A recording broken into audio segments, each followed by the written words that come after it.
Khawd actually means when people are drowned. A good word to understand this nowadays is when people are addicted to something. When they're addicted to something. And this is really interesting because there's even books on this. You should look up a book called The Age of Addiction. This age we live in now, before this age, people used to talk about alcohol addiction, right? Gambling can become an addiction. People that go to gambling, they don't just go once. They go back, they go back, they go back. They lose their house, they lose family, and they can't stop. Drugs can become an addiction. And many of you might already know the social media giants of the world, like Facebook, Instagram, these companies, they went to the top casinos in the world when they were first developing their behavior, because their apps have algorithms to make sure that the users that they have stay on the app.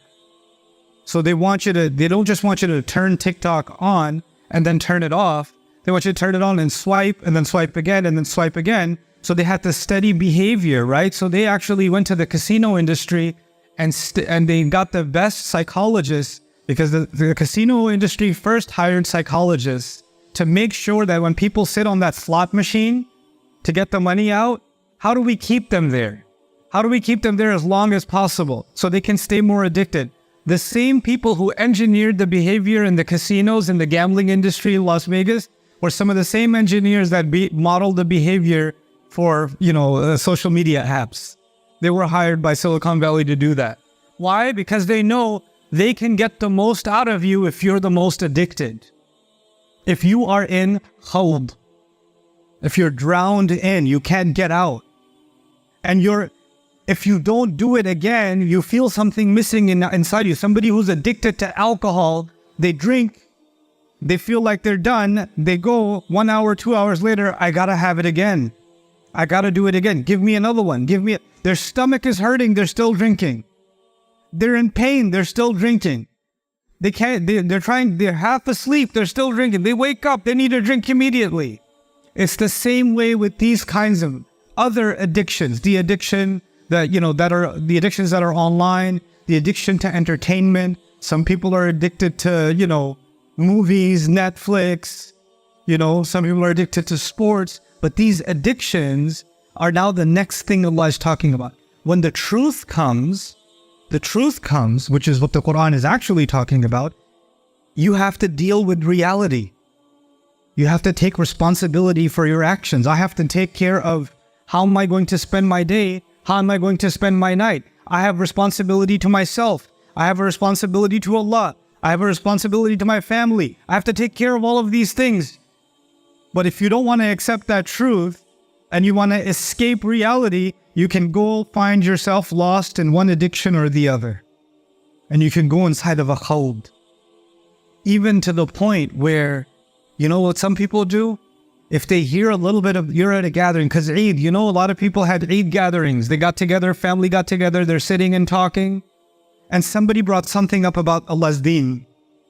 And you'll notice some people in the family, immediately they change the subject and they want to do khawd in a different subject immediately.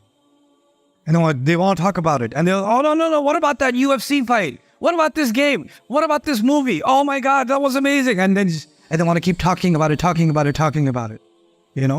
And if they do talk about the deen, they talk about the deen as a joke. It's like it's something funny to talk about. And even then, Allah even describes, حَتَّى يَفُوضُوا فِي حَدِيثٍ غَيْرِهِ. Don't talk to them when they're talking about shirk until they go and start diving into some other subject. They want to get immersed in this and this and this. Now, you and I have to ask ourselves, this is not a criticism of humanity. It's just you and me have to think about ourselves. Whatever I'm diving into every day, does it have a purpose or is it just me playing around? That's the real question I have to ask myself. Judgment Day, Allah says, وَيْلٌ يَوْمَئِذٍ لِلْمُكَذِّبِينَ الَّذِينَ هُمْ فِي خَوْضٍ يَلْعَبُونَ. They were drowned in things and they kept playing around. And every time the Quran was being called to, the truth was being called to, responsibility, because Judgment Day is all about responsibility, isn't it? That's all it is. Judgment Day is court. And what happens in a court? The judge tells you you are responsible for what you did. That's all it is. You have to present yourself in court.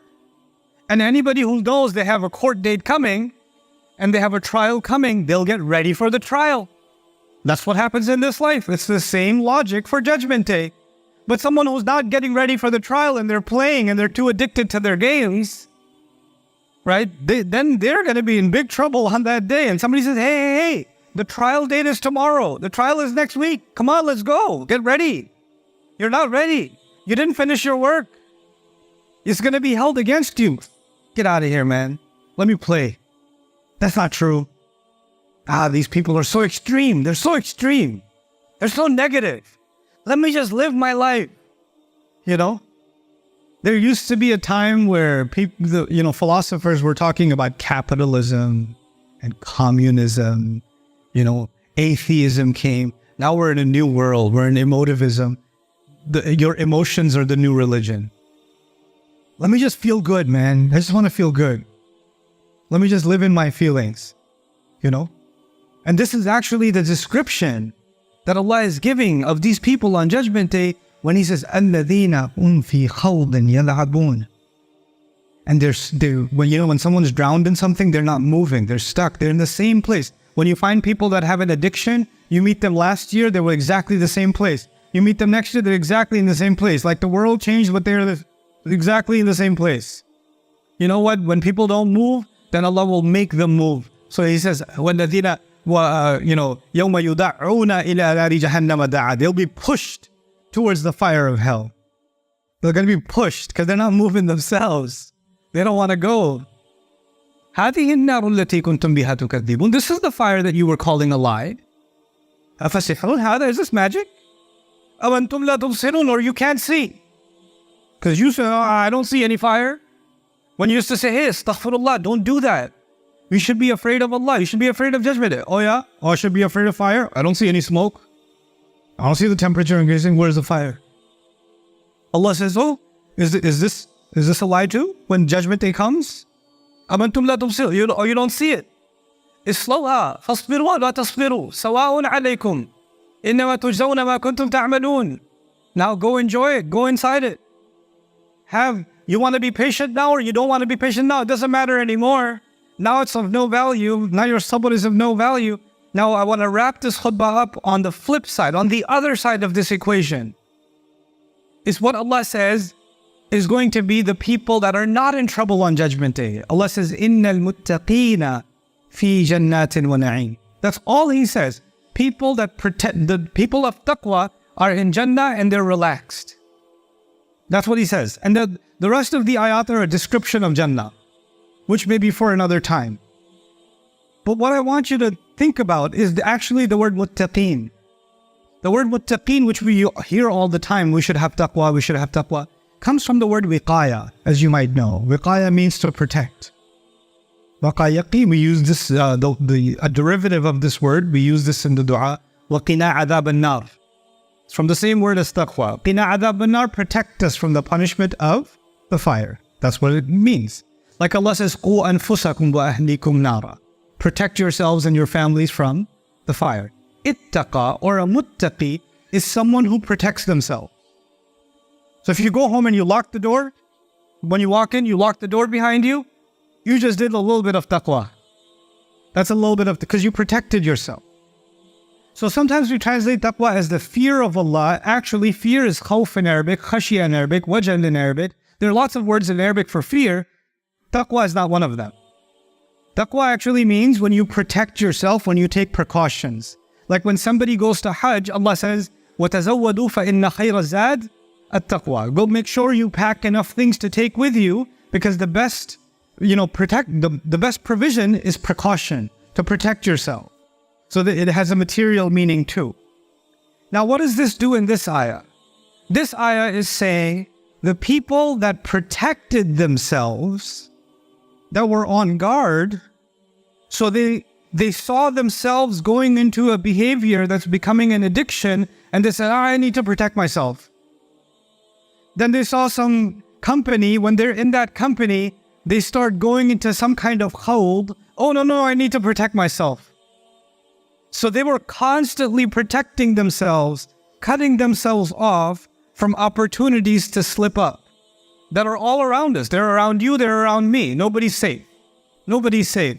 And by using the word al-muttaqeen, it's like someone who's always careful. They're never relaxed. They're always on guard. They know that I can slip.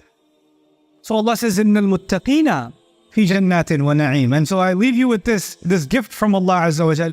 Okay, we have to live carefully now, and I have to constantly mind myself, and I'll mess up, I'll slip, I'll make a mistake, then I have to get back and get careful again.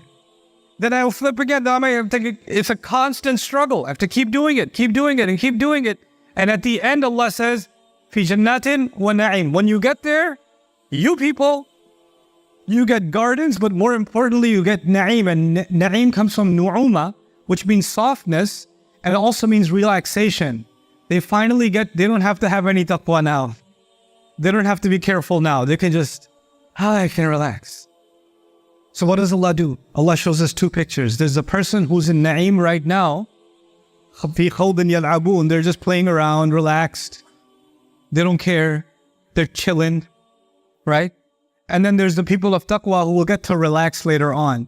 You decide which one. You will get to relax. You can relax now, or you can relax later. You can relax temporarily now and then be in a lot of trouble later, or you can be extra careful and protective, protect yourself right now, and then relax forever later. That's a choice humanity has to make. That's a choice you and I have to make. May Allah Azza wa Jal protect us from any form of khawd that takes us away from the truth and makes us from the mukaththibin. May Allah Azza wa Jal make us a people of taqwa that are going to be entered by Allah's rahmah into His jannat and into na'im.